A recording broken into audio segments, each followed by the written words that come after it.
We can always find the beginning of the show. This is it. Exactly. All right, read it. Exactly. All right. So just got this email that pops up.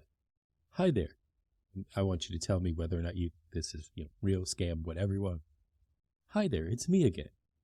My client lives in, city out of it, and would like your help with a home remodel, drawing and design project.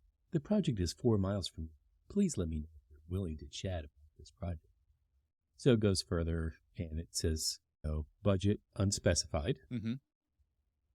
Love that. That's why That's great. Yeah, they want to talk to you good first. Start. Yeah. That's full project description. We're looking to remodel that will require major renovations, kitchen, master bath, laundry, primary downstairs bathroom, and a wing that will have a guest bedroom and bath, which will need a tear down. I'm not sure if they're tearing something down and building it back. Looking for estimates to draw plans.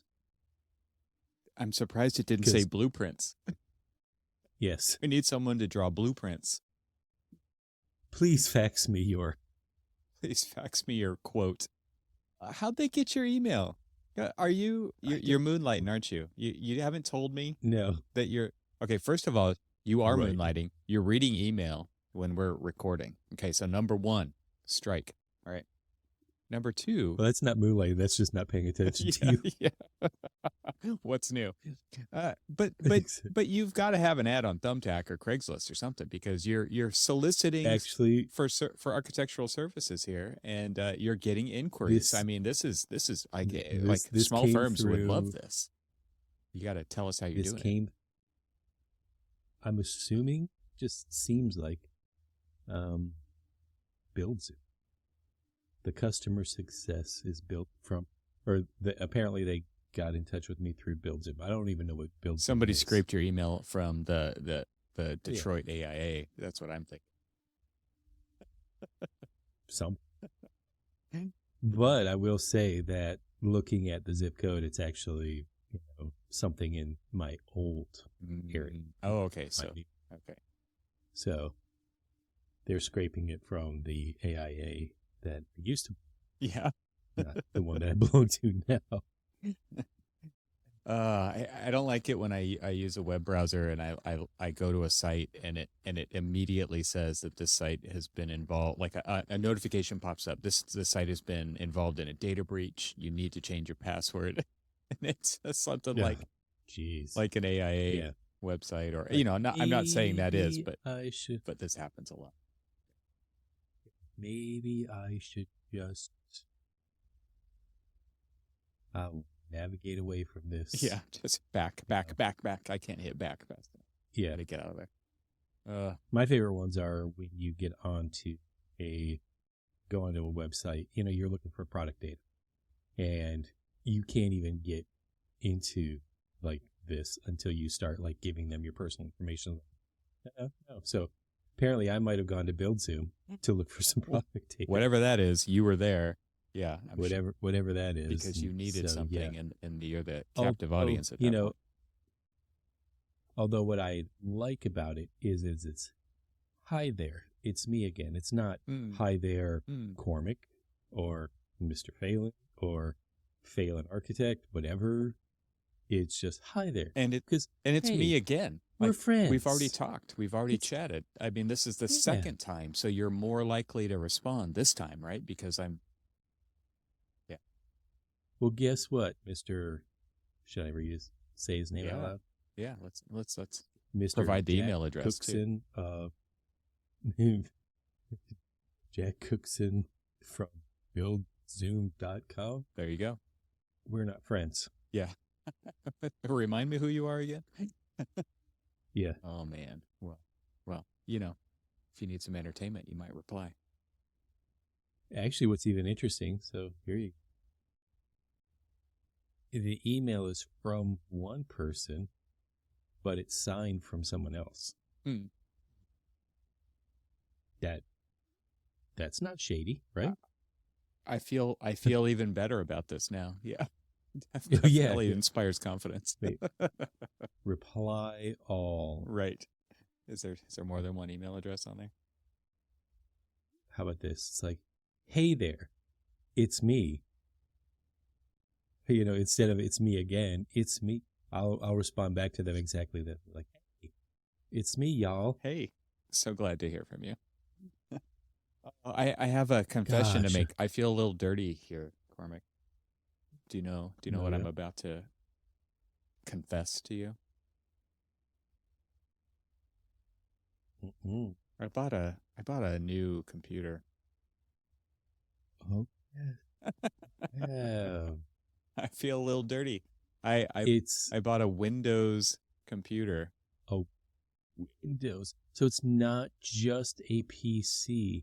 This is actually a Windows machine. Well, This is from this Microsoft. this is a But Microsoft machine. it's Yes. exactly. Yeah. That's what I'm saying. It Yeah. is a Microsoft machine. Which is pretty much like It the is. most expensive Windows computer you could probably get anyway, right? So, yep. Oh, you see that? Oh, There it oh, is. oh. There it is. And I can't hold mine up because I'm using it right now. Yeah. But anyway, Well, welcome to the dark side. I feel a little dirty because I'm cheating on my here. I'll hold up my here's Mac. here's what I'm cheating on right here. Hi, Yeah. Mac. Yeah, and this is a couple So- years old now at this point, but it's been a great machine. So So the new school that my wife teaches at, they issued out them all laptops, and she gets a brand new, still sealed in the box, iMac Pro, and she's like, "I know how to use this." All right, come on, let me show you how to use it. I was just like I was telling you the other day when I knew that you were getting this. It's just like you retrain your brain to think everything the opposite of, it's just like you don't look for properties, you get info, or vice versa. Oh, right. I can't get info on a thing anymore. I have to right click and go to properties. You don't press the red dot on. Yeah, you don't press the red dot on the left side. You press the X on the right side. The scrolling is even different when I'm using a mouse, right? The trackpad is exactly the same, but the mouse was different. I actually had to install the mouse driver. I didn't just go with the basic Windows driver so that I could flip the scrolling. And people who are Windows users are probably like screaming at this right now, like what are you talking about? Because everybody who goes from Windows to a Mac wants to flip it the other direction, but I'm so used to the Mac. I flipped the scroll wheel on the mouse just so that I could be more like my Mac. So, the funny thing is that when we were recording everything off of Mac, that'd be, PC by day, Mac at night. I was always trying to Macify my PCs. Now you just give it up completely, right? Yeah, and since we've gone to an online platform for recording, editing, and everything else, I just can go ahead and keep all PC all the time. PC by day, PC all the time. Yeah, exactly. All PC all the time. Right. And it just makes it a lot easier so that my brain doesn't have to recalibrate itself. It's just, okay, wait, which one do I want to do? Yeah. Thing. And you don't have to maintain more than one computer anymore. Like that is actually a big mental burden, I'll say, at our advanced age. Other youngsters are like, whatever. Like that's not a big deal to me. But it's just one more thing to have to deal with on top of all of our other responsibilities. And I can use less responsibilities at this point, not more. So your new fancy Windows Surface Pro laptop, right? Let me tell you the name of this thing. Let me tell you the name of this thing because I thought that the naming might be better than the mess we've seen from Apple for the last 10 years with there's like the MacBook Pro M2 Ultra Max or the iPhone 15 Pro Max. There's all these very amazing words that have to get stuffed on the end of everything. It's no different in the Windows world. So Microsoft Studio Laptop 2. It's something like that. It's okay. It's because you have like the Surface laptop, right? I have the Surface laptop Yes. or the Surface Studio laptop 2 because Well, I, yeah, I have the new one that just came out because I was waiting for that one specifically to come. So I have the Surface laptop. You have the Surface laptop. Yes, and it's the Studio one where the screen flips down Yes. over the keyboard, easel Yep. style. And I did get the Slim Pen 2 as well, which another ridiculous name for a stylus. And so you can actually draw right on the screen. And the only reason I bought this machine, Cormac, it's not because I'm interested in switching to Windows. It's not because I want to run Revit.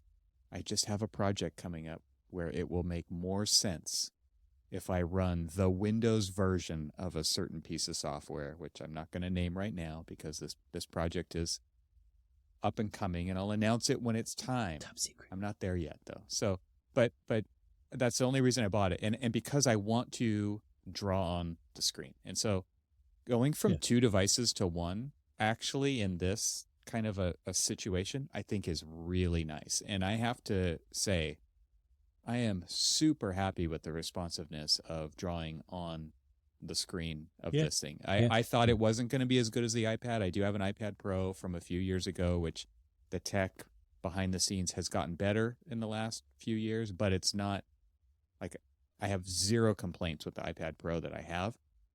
I thought it was not going to be as good, and it is. It's great. It's absolutely great. So I'm thrilled with that. Actually, so I don't know if did I tell you this story? Did I share this story? It's like when they sent me my new computer because they couldn't update one piece of software, which really it was a piece of software that I don't use a lot, but it is something that they just couldn't, they're like, all right, well, we're just going to send you a new.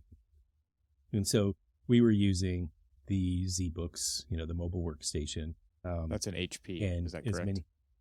That's an HP, yeah. They have the corner on the letter Z. Hewlett Packard does. Exactly. Yeah. Yes. And so then they're like, oh, well, we'll just send you a new computer. So, of course, I'm expecting one of the more updated versions of the Z. They've got ones, have touchscreen and all this other stuff. And so, which mine was still a touchscreen because it really wasn't that old. It was just something that they, for some reason, couldn't get, some of the software. Mm-hmm. So they send me it. I'm like looking at the box. The box isn't as big as I assumed it would be. So I was like, what did they send me? So I open it up and I see kind of this like silvery computer because they just basically, they pulled it out of the thing. It wasn't like, sealed in a box or anything like that. And they didn't send it in the Microsoft box. Because they just sent it. They had to deploy all their software and they had to do all the setup for you before you even got it. Okay. Yeah. And so they sent it to me. And so I see this shiny little thing that sort of looks like a Mac. It totally looks like a right? Mac. It totally exactly. My son was like, he didn't even notice I got a new computer, and he's eagle-eyed for that kind of a thing. He didn't even notice. And my wife was like, "Oh yeah, I would have never known. So they send it to me, but then I glance on the cover and I see the Windows symbol. Yeah, and I'm like, "What the?"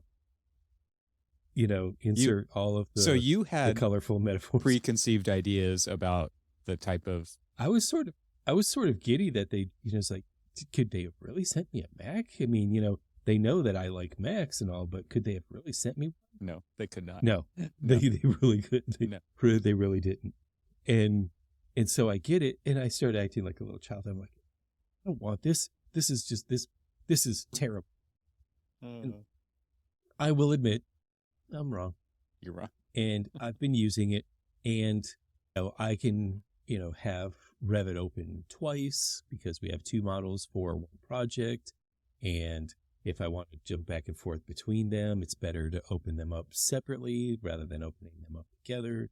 And so I have 2 Revits running and all of these other things and a lot of different things that are typical memory hogs, right? Mm-hmm. And it actually runs fine. Yeah, nice. I don't really have too much complaint about it. It's lighter. It's far more mobile. I love the tablet application on it. The palm rejection, I'm surprised at how good it actually is. Mm-hmm. the Being a lefty, we you have to put that in there because exactly it's a bigger deal yeah for lefties for sure. it is. Yeah. And what's interesting about it is that like when I'm doing ACE and I'm sitting down with the students and we're talking about stuff, and like we had done a couple of screen caps and we started drawing over. It's like, well, tell me, some of your ideas about like what you want to do with this project. And they're explaining their ideas, and I'm sort of sketching over the top of, the screen cap that we did because we're just visually talking through things.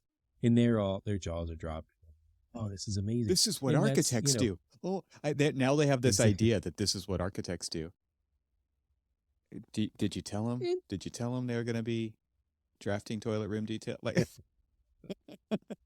yeah. Door schedules. Yeah. So you said that you got what was this, the stylus? The Slim Pen 2 or whatever it is. It's like it's the one that it actually magnetically sucks under the front lip of the machine to recharge and find a home. Oh, yours does that. So yeah. I have 2. You have the stylus 2. Yes. I have 2 stylus. Yeah. Yeah. And flip the order there. I'm gonna do you one better.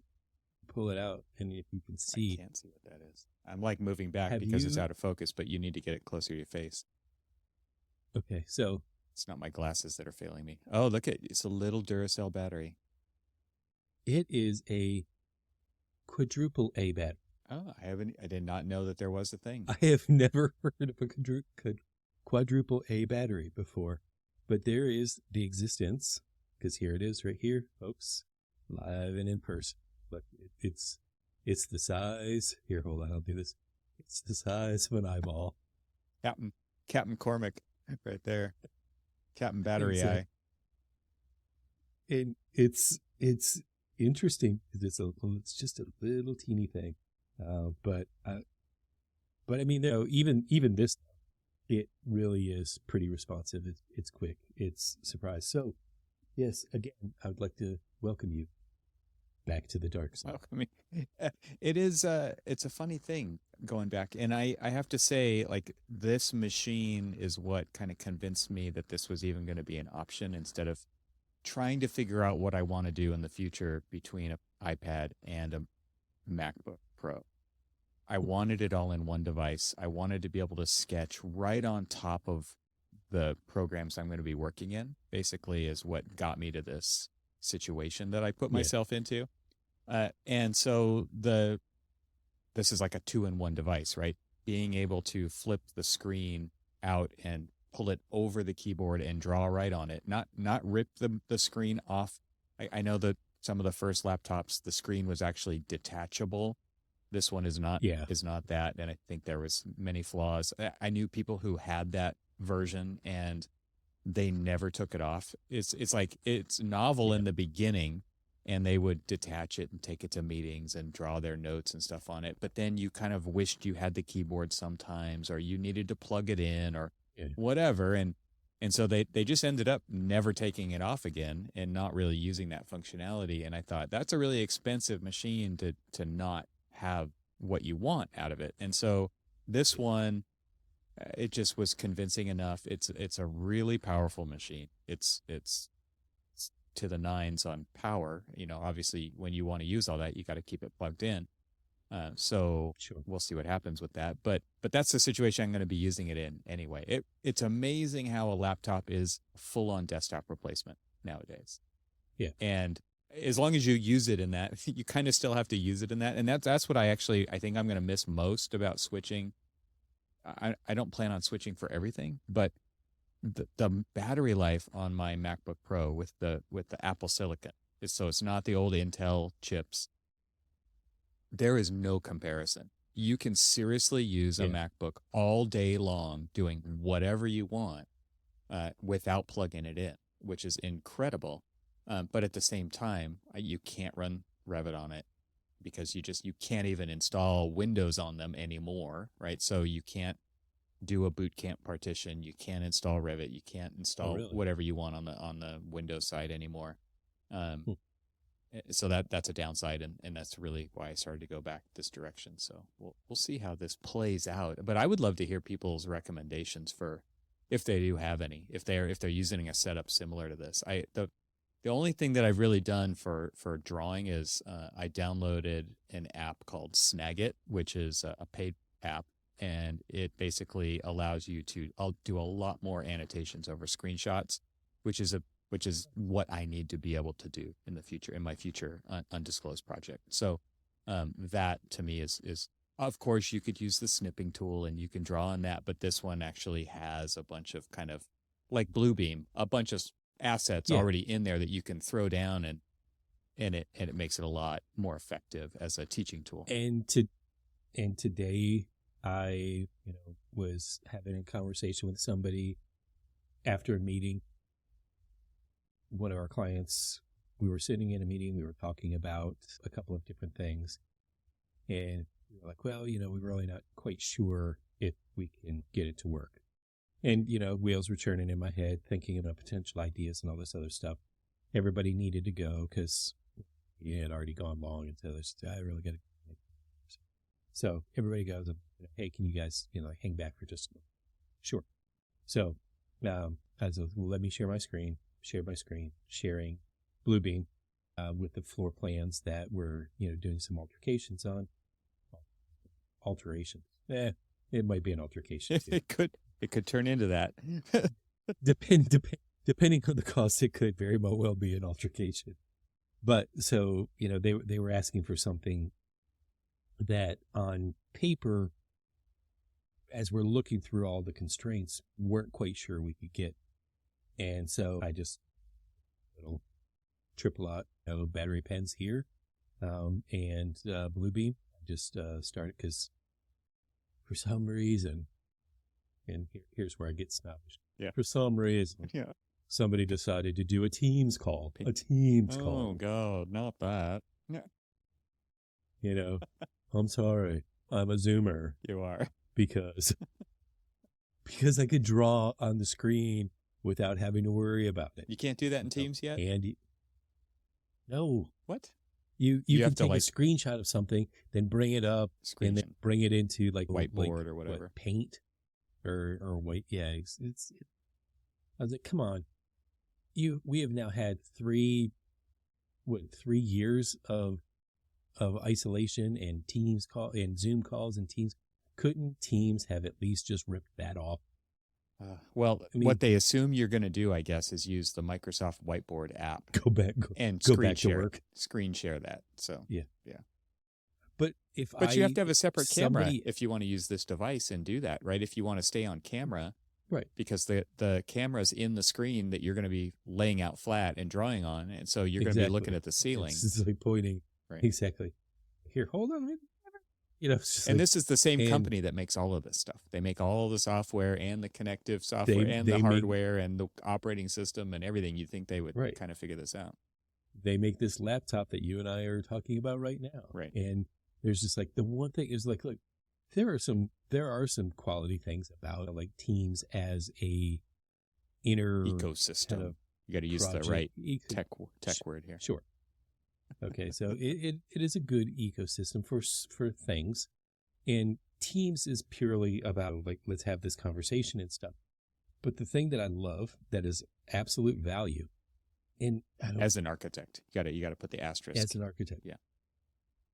As an architect, sure, because I was about to complain about some of the fun meetings and stuff that we've been having. It's just okay if you're sharing your screen. Mm-hmm. I can draw over the stuff that you're sharing. Mm-hmm. All I have to do is hit the annotate tool and start drawing over. It's like, oh, well, what if we do this, and this, and just, sketch over the top of it and call it done. Yeah. Beautifully perfect. That's what we do. We visually communicate. It's just like, what do you think is a better solution? Like, well, here it's this, and then you're drawing, you're showing. It's like you ask for a solution. It's like when we pull out a, piece of trace, and we're, tracing something over the top of something else that we're drawing right in front of them. That's what it is. Yeah. That's what, that's what Zoom's all about. Yeah. So don't know if we had ever talked about some of the things that like you hear people still to this day, 3 years later of, is it 2.5, 3 years, whatever it is, 3 years. Let's just call it 3 years. Yeah. 3 years later of people doing these virtual meetings and stuff. And they're just like, I still can't figure this Zoom out. I'm like, you're on Zoom every day. How have you not figured it out yet? Or, oh man, can you hear me? Right. You know, like, wait, oh, sorry, I was on mute. Like, come on, man. Like, you literally, we do this every day. I talk to you every day. You have not figured out that, or here, I'll give you an example. You haven't figured out that if you're on a Teams call, that when you pull up you're sharing your screen and you pull up your Zoom chat to talk crap about the person you're meeting with, that everybody could see it. Right. Not to say that I've been in a meeting where I'm frantically texting, I won't Zoom or Teams chat them. Get it off the computer. I will text them and say, get it off your screen now, please, quickly. Like, right. I'm embarrassed, you know, or there in Teams, there used to be like this little pop-up that you can, you know, it's just like, you know, a little notification. So like right now I see that somebody for some reason sees that I'm on the computer and they just Zoom chatted right now at, you know, this late hour. Mm-hmm, and mm-hmm. Of course I won't interrupt our recording to answer that. Right. But it just gives me like just the little notification. It just, you know, like, you know, little red one that says that I've notification. But there used to be where it would pop up and there would be like the first few lines of what somebody says. And oh my Lord, have I sat through many a meeting where the first few lines are some of the most damning lines that you like. Totally. You have to learn a whole new etiquette and communication style now that people are constantly sharing their screens, right? And still 3 years into this, people are still just can't get it. They're like, you know, they're sitting here, oh, you know, which screen am I sharing? I'm like, the one where you're saying that Cormac is being unreasonable because he's asking you to get something in the next week. It's complicated though, right? I mean, how many times have you thought you were sharing a screen when you're only sharing a window, and you have to start resharing because you want to share it with sound, and like it's actually still way too complicated for all this stuff for a lot of people. Well, I will say that Teams seems to hate me. That's not bad. When I'm in a Teams meeting, it seems to hate me because when I share my screen, it will let me initially share whatever screen. So if I wanted to share a screen with you, like that email from old Jake Cookson, you know, fishing for some plans, right? I can show it to you, but then it essentially just freezes. Like on the moment that I share it, I can't scroll. I can scroll, and I'm like clicking through, and I'm talking to people, anywhere. And they're just like, they're not seeing. They're like, Cormac, the latest version. Cormac, you're talking about RCPs, but I'm still seeing a plan. And you're like, oh, hold on. So you have to stop sharing and reshare. I've got all over and over and over. Stop share and reshare. Oh, but they can't see my pointer. They can't see, you know, like, you know, it's just like picturing. I'm like, this is what I'm talking about. Send some smoke signals. Then I'm like, you know, and so I'll have to say, you know, does anybody else have this presentation open? Can they share the screen? Because, and then, you know, I have people who are like, Cormac, it's been 3 years. Why can't you get this? And I'm like, I'm on my third computer and it still won't do this to me. Wow. Like it still like locks up. Weird. I have no idea. Teams hates me. Can't we just do it on Zoom? That's the question. Yes. That's always my question is like, everybody's just like, well, I can send out a Teams invite. I was like, no, I'll send you out a Zoom invite. It's just like, I always like race to send out the invite so that they don't like hit me with the Teams invite. Appreciate it, but I don't want it. Me first. Me first.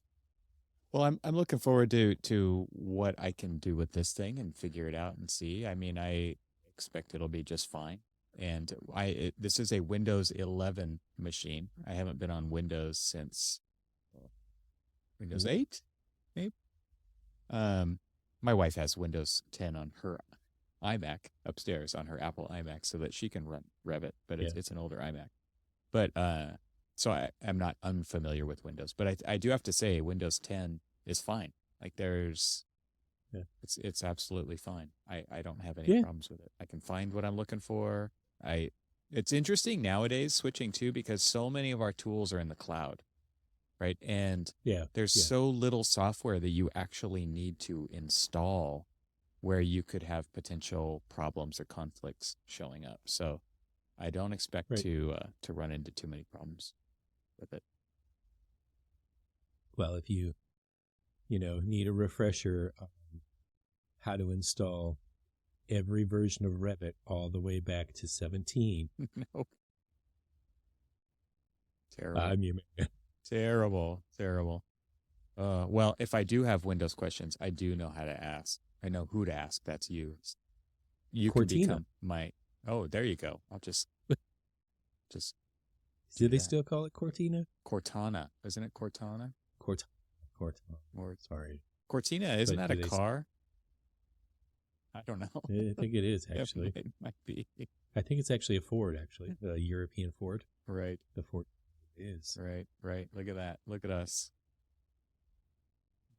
Bringing it back. Yeah. Windows and Ford. There you go. Made in America. They're very similar. And they're found inside dead. What? Okay. Roadkill. Yeah. Because I mean, I will say, sorry, I don't know why I just started thinking about this, because we're talking about a Windows device, an actual Windows device, because for the longest time, Windows was just software, hardware, it wasn't hardware, it was software, right? Right. Every other computer in the world ran this, and they've actually, and I'm going to say it, they built a very competent machine. Mm-hmm. And I think it's like the first time I really actually ever saw or thought of, or my first memory of a Windows hardware thing was the Zune. Yeah. Remember the Zune? I do. They had a really cool industrial design to them, right? It was and I don't just mean like industrial design as in the discipline. But I actually mean like an industrial theme, like kind of chunky hardware, sharper corners, not like razor sharp, but definitely beveled, and they had a cool look to them, and it was very different than what Apple was doing with iPods back in the day, because the Zune was an iPod competitor, right? It was a music player, and it was a cool looking device that didn't last that long. It couldn't compete. I mean, everybody was probably so invested into their iTunes store of all of the different things, their iTunes music, or they downloaded a CD and loaded it into their iTunes and stuff. And we used to do that. Yeah. Yeah. Well, and when Apple put iTunes on Windows, I think that kind of sealed the deal, right? For the iPod to be the, Yep, exactly. Yeah. It totally. Right. And then it was like the Zune next generation was the Windows Phone, which again, carried a very similar design sensibility to what the Zune was, and was just, I don't know, it was, I don't know how well they worked. I was never actually ever touched one, but the thing that just amazed me is that exactly. Keep that they away didn't from look me. that bad. I mean, if we're judging good things on looks, I mean, they really were.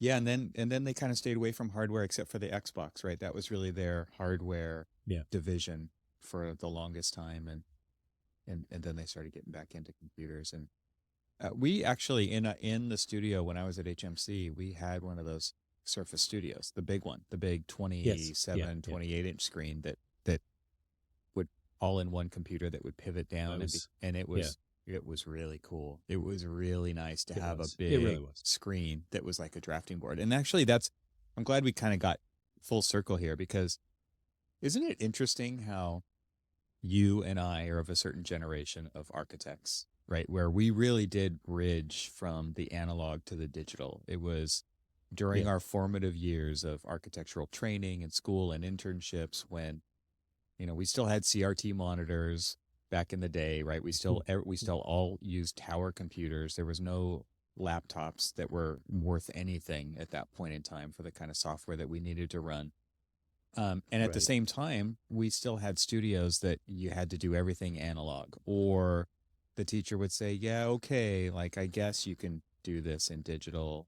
We'll see how it turns out. And we had to kind of pioneer presentation techniques. We had to pioneer, how do you get this drawing out of the computer onto paper? When everyone else is buying a big sheet of Mylar and they're drawing it by hand, and it's no big deal to just draw right on the paper. If you're using a computer, now you have to solve that problem of like large scale output. You have to find somebody with a pen plotter, or find somebody with a large inkjet printer. And then you if you wanted to go to reprographics, you had to solve a lot of different problems that the teacher, no one was there to guide you. Right. And so now here we are with these dual purpose machines where we still want to draw by hand, but we need to communicate with somebody on the other side of the planet. And so you could just draw it and take a picture of it and send it. But we all know going through the drawing process with them watching is a completely different level of communication.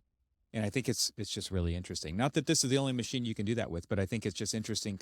It kind of tells a tale of the generation that we're of, to have machines that still kind of bridge the gap between analog and digital and communication style. And we see the value of that communication style, and we want to use it. Right. It is kind of our superpower at this point, right? Of being able to draw by hand and communicate in that way. Exactly. Because like I said, today when we're sitting here and we're talking about a solution, everybody's like, well, you're not really sure this will work, and this and really, people were like looking at dollar signs. They were thinking about things. And so I pulled up the floor plans. I was zooming out. I was just like, remember now we're modifying this wall. So we have all of these sliders that we can repurpose all of these rather than sending them back. We can repurpose these. We can use this. We can create this little area, this like dressing, gowning area within this little lab space out of basically repurposed stuff that we have that we've already ordered. It's already on site. We're already waiting for it. They're just like, we can't do this because if we put doors in there, we've got all these door swing, we've got all this door swing issue, we've got all this, we've got all that. It's gonna take up lab space and everything else. And I just, like the superpower is like, here I am. I'm like, thinking about all these things. I'm sketching them all out. Wanted to try to just like brain dump it out there, get everybody else's opinion. And at the end of the day, everybody's like kind of shaking their head. This might actually work, and it wasn't like, oh, let me go back to the office and sketch something up and send it out to you and all that other stuff. It's a real time conversation that I'm getting input on. And they're just, oh, and we could do this, or, oh, and like we're getting all of this stuff and everybody's like drawing on top of this. Everybody has access to sit there and like their finger, their mouse, stylus or whatever, and just sit there and draw. I actually got really good at drawing with a mouse. Like sketching with a mouse. I don't know how you did that. I like to do it. Yeah. I just don't even know how. Because it's funny. Like I heard this 20 years ago. Like drawing with a mouse is like drawing with a brick. And I've never been able to disassociate that from it anymore. And so, I mean, I have a mouse right here too, because I need another button sometimes, right? But even the trackpads have gotten so much better, and the software has done a lot to make it like once you scroll to the side, you're just like, this mouse doesn't work anymore for me. I can't scroll to the side with this mouse, but it is still useful to have. for as a CAD work. as a lefty who uses the mouse in the right hand, pencil in the left hand, I actually am like writing and clicking and just trying to do things, multitasking with both hands and everything else. So I have never gotten away from the mouse. Like anytime I get a new device, whether it's me going and getting an upgraded mouse or anything else, I have to get a mouse. And I have to get the old traditional kind of symmetrical version mouse. Right. I can't use the ones that are like stationary with like the little roller ball on it or all these. I've never been able to work. I know people who have them. There's this one guy in the office that has this like really wacky, it looks amazing. I have absolutely no idea how it functions. There's some pretty wild devices out there. Yeah. Dude can zoom all over the place, like nobody's business with that thing. And I'm just like, I talk with my hands, I move and all this other stuff. So I guess it's just a translation of how I am is how I work. And if my hands aren't moving, then I don't feel like I'm working or I'm doing things because you move. To express yourself with your hands. He's a hand talker. I got to talk. He's the hand talker. Yeah. I don't need a mouse most of the time, and the reason why is because I have a laptop and I want to use it like a laptop. I don't want to use it like a desktop. So I want to move around the house. I want to go to the coffee shop. I want to take it with me and put it in the backpack, and I don't want that extra device that I have to then hold on my knee while I'm sitting on a chair in the airport. Oh no, to do what I want to do. So you have to get proficient with a trackpad.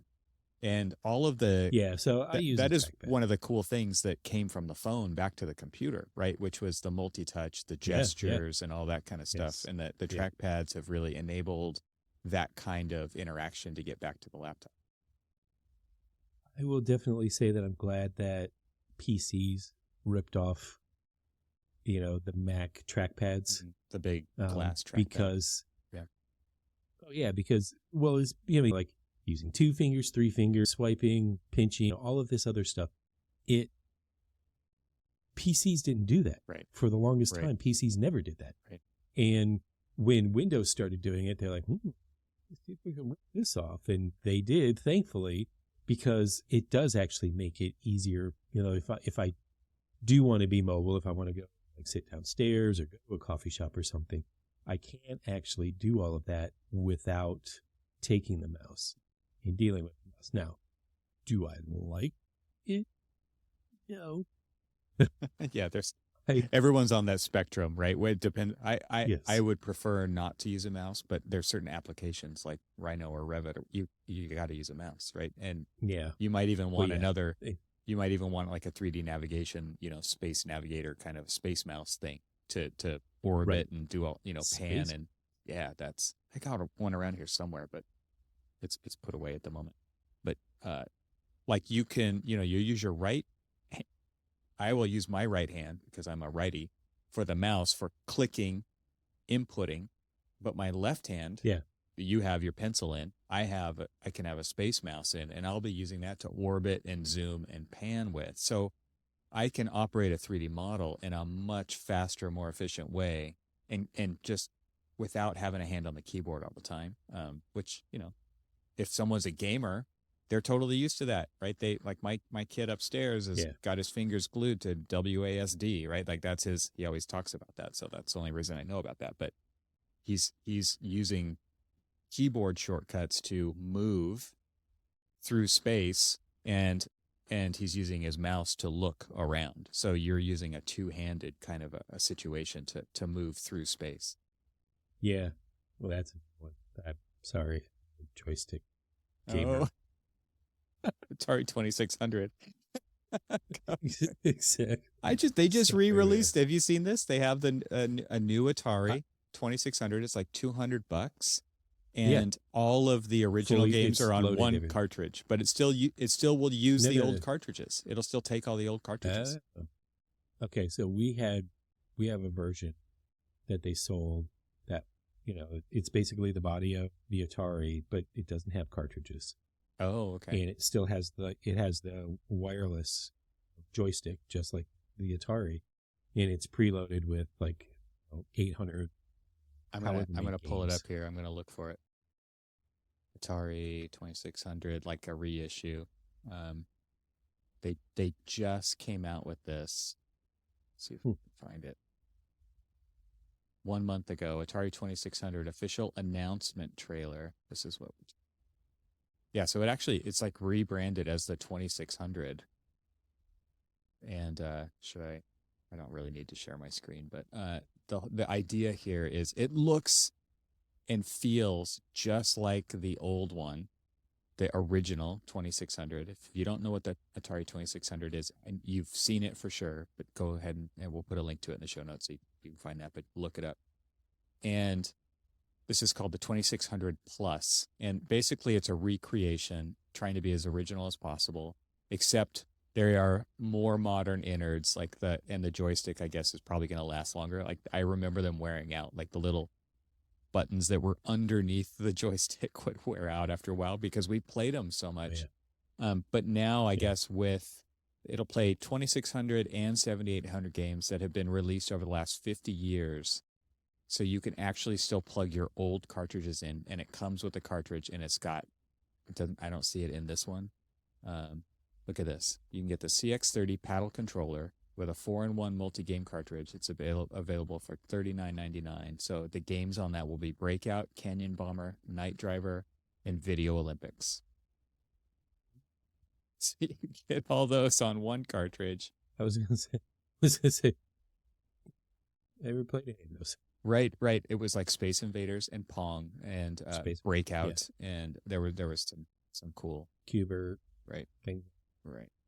Yeah. So anyway, this is a reinvention, a reissue of / reinvention of the original. It's pretty cool. So one that we had back in the day was Intellivision. Oh, I remember that one. There was quite a few different kind of competitors out there, right? There was ColecoVision. Sega had something. Can't remember what that was called. There's just so many television that there was just like Intellivision. And if you ever look it up, since you were just looking it up, and look up the I'm looking at one that they're selling on eBay only at $99. But you look at the controller and you're like, how did we even play games with those controllers? Right. Like, totally. I remember this one. It looks so 70s. Like it looks more 70s. Yes. It looks older than 70s, actually. It looks older than the 2600 because it actually had like a number pad on the controller. Besides the dial you turned, you had a number pad there as well. Azatron. Oh, the 1981. So fun. You could play, let's see, what are some of the games? Armor Battle. That's Roulette. Space Battle, which is, the cheap version of Space Invaders. Right. Ooh, Math Fun, because those two words go together well. Because that's the only great game your mom would approve. I will say that, so I played checkers on that thing till like I was blue in the face and play against the computer and stuff. And it served me well because when I was in the Army, we were deployed. We were out in the desert and people were wanting to play checkers, and they would always, try to dethrone me because I was beating everybody. I was just like, man. It all goes back to the Intellivision. Intellivision. Look at video games. Video games taught you something. Great. It did. It's funny. I could hustle on checkers. Awesome. All right. Well, if anybody has any killer apps for me for this machine, you included, since you've already been using it for like a year, I'm open to hearing about it. I'll take anybody's advice. Why don't you go ahead, and the buzz amongst all the kids nowadays is, oh my gosh, Adobe seats are way too expensive. We need to find something else. Right. So they've been there's a whole new suite of I call them Adobe knockoffs, whatever you want to call them, Mhm. but it's Affinity, and it's Affinity Photo, Affinity Designer, Affinity Layout, I think they call it. I don't know, Affinity Publisher, Publisher. Affinity Designer, and Affinity Photo. And I was just looking at my desktop to see which ones they were, and I was just, for the first time, we've had it. I've had them on my machines now for like a couple of years, and it's the first time I actually open. And because they are trying to capture the Adobe crowd at a discount price, shall we say? I think you just mean a reasonable price. Yeah, That's exactly. what it is. Yes, It's a Yes. reasonable price. where you could probably get an entire office worth of subscriptions for the price of one or two Adobe seats. We were looking at Um, doing that when I was at HMC, switching everybody out over to the Affinity suite. And Affinity Publisher wasn't out yet, it was out, but it couldn't read InDesign files, and I still don't think it can, but It can't. No, it can. can it? can now. Okay. So, Yep. man, it's way cheaper. I And of mean, course- these firms are spending And hundreds of thousands of dollars a year on Adobe, and it's insane. it's way cheaper. Yeah. And InDesign itself is such a memory hog that I've been using Publisher, which is the Affinity version of InDesign, and it makes everything. There's a lot of similarities to it in how you work and how you do your workflow within InDesign, and it's lighter. It's lighter. It moves faster. Yeah. It That's actually a it big doesn't deal. bog your machine down. Yeah. I remember talking to them specifically, the Affinity folks, and they were just showing the difference between opening a Photoshop file and opening an Affinity file, like if it was Affinity Photo. An Affinity Photo will open a Photoshop file, and it will take a while. But as soon as you save it as an Affinity file and then reopen it, it's a fraction of the amount of time. And so if you just wanted to make a case, and architecture, people who work in architecture, they know exactly what this is like. Open a Revit file. How long does that take? Open 45 minutes. Open a 1.5 gig Photoshop file, right? They get that big. They do. You get tons of layers, and the resolutions are so high. You've got 50 layers in there. You've got typography. You've got layer effects. You've got nested layers and masks, and really complicated compositing going on. How long does that file take to open? Multiply that by how many people open how many files a day, and tell me how much time you bill for time, right? Tell me how much time you're spending opening and saving files. And it's like, wow, the math is insane. And so multiply that times 200 people who are doing production in the firm, and let's talk about how much time people are wasting, and we're spending $200,000 a year on Adobe, right? It's like, it becomes a no-brainer to say, we need to look at another solution. And Affinity's saying, hey, it takes 3 seconds to open that file. It takes you 20 minutes over there. That's a big deal. And it costs less, and it's perpetual. And you can use it on your Mac and your iPad and Windows computer for the same license. You don't have to buy separate licenses for all that stuff. And it's like, and then you know what happens? We don't do it because everybody knows how to use Photoshop already. But I know they're very similar, but that's the argument. That's actually where it actually breaks down. Exactly. As literally somebody who just opened it up, because I'm one of those people. It's like, don't take away my Adobe. I'm a curmudgeon. Yeah. And I open it up and I'm like, like I could do exactly what I do here, What's funny is like architects use Photoshop to a certain degree that is not professional Photoshop. It's like you do these 5 things in Photoshop. You open the file, you might move a layer, you might add a layer, you might crop it, you might resize it, and then you save and you're done. But, and it's actually no different for any of that stuff. It's the same. Yeah. I used to draw, but this was before Illustrator came out, but I used to draw in Photoshop. I did all sorts of like things that, most people weren't using Photoshop for. In fact, actually, a lot of the editing and post editing and, you know, redrawing and all of that other stuff that I did for my professor's book. He was doing the second edition and he was like updating things, or he was revising, you know, certain kind of like graphics or something that he did, or if I was drawing brand new graphics, but they needed to match the old graphics or old drawings and stuff. You know, I would use Photoshop as a way to kind of match and mask and do all of these things. And I'm pretty good at using it as a drawing tool as much as a photoshopping tool. Yeah. I will say the one thing that I don't know if Affinity has, that I do rely on, and I rely mostly on my phone, is Lightroom. Love Lightroom. Like, yeah, no, they don't yeah. try to compete with Lightroom. But you've got the photos. Yeah. Photos app still doesn't do some of that. No, it's not a pro level, but it is a, you know, it's got most of the stuff. But yeah, not everything. Yeah.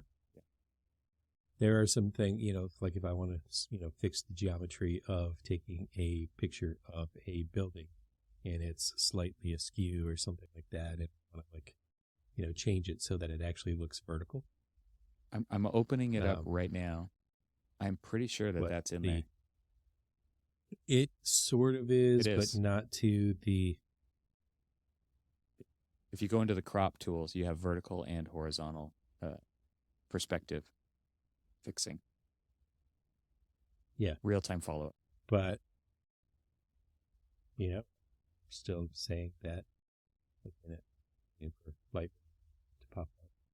There are just some, you know, when you go into geometry, there's like all of the upright, distortion, vertical, horizontal, aspect, scale. I love those tools too. Offset, Y offset, yeah. But you don't have, the only reason you have Lightroom is because you're not paying for that subscription yourself.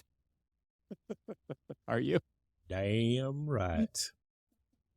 Damn right. And so when they're like, you know, hey, we need your license back for Adobe.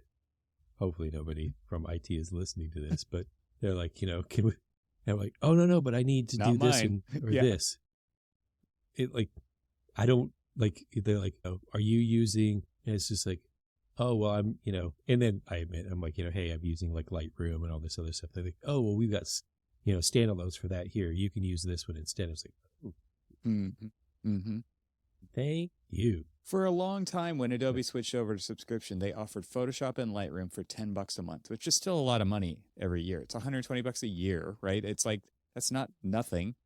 It's a lot more than I was paying with my perpetual license, which I, you know, paid off several years ago. And then it went to $20 a month for the photo bundle. And then it went, I don't even know what it is now, right? It's Creative Cloud. And it's super expensive. Creative Cloud, there's certain, super expensive. Yeah, so like I don't know how it mortals really is pay for this kind of stuff, especially with inflation. It's absolutely insane, right? So your mileage may vary, but yeah, I just stick with a lot of the default apps if I can, because I can't afford to have all of those subscriptions everywhere for everything. Yeah. And I will say that I also, since how we're on this kind of like, you know, Adobe Kick or Kick Adobe or whatever you want to call it. But there are still people in my firm that when they're sharing their screen, they're like, oh, here, let me show you this, you know, let me share this PDF, and they'll open it up. And I'm like, are you using Acrobat? And I'm like, you call yourself a professional? What is that? like Acrobat needs to die. Yeah. Yes. I mean, thank you, Adobe. Actually, the founder who like invented PDF, right, and therefore Acrobat, and just recently passed away. It's an absolutely incredible file format, technology, whatever. It's many things, but the Adobe implementation of it is great, especially for architecture. Like, I don't know how anybody can survive with Acrobat versus a tool like Bluebeam. Yeah. Well, I will say that, you know, it's funny is that Acrobat is trying to be like a Bluebeam Light. And I'm like, I don't want it to be a Bluebeam Light. I was like, there's so many things like add-ons, toolboxes, all of this other stuff that I can do. There's so much stuff. Yeah. Like, please just stop. Well, you're a You- professional you've served your PDFer. You're purpose. at the point in your career where you are a professional PDFer. Like you email, you PDF, you I am. Zoom. That's basically what you do on a computer at your stature and position, At my age, your role. Yeah, I didn't say that, but you did. So I'll roll with it.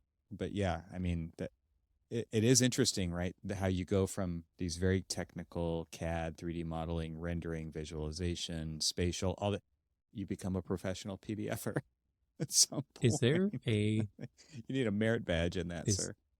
I was gonna say, is there like it's like Certification. Cormac Phalen AIA, comma PPDF? I think you could just put .pdf after your name, and people would know. There you go. Yeah. I like it. Yeah. I'm gonna do that. All right, I'm hitting stop. That was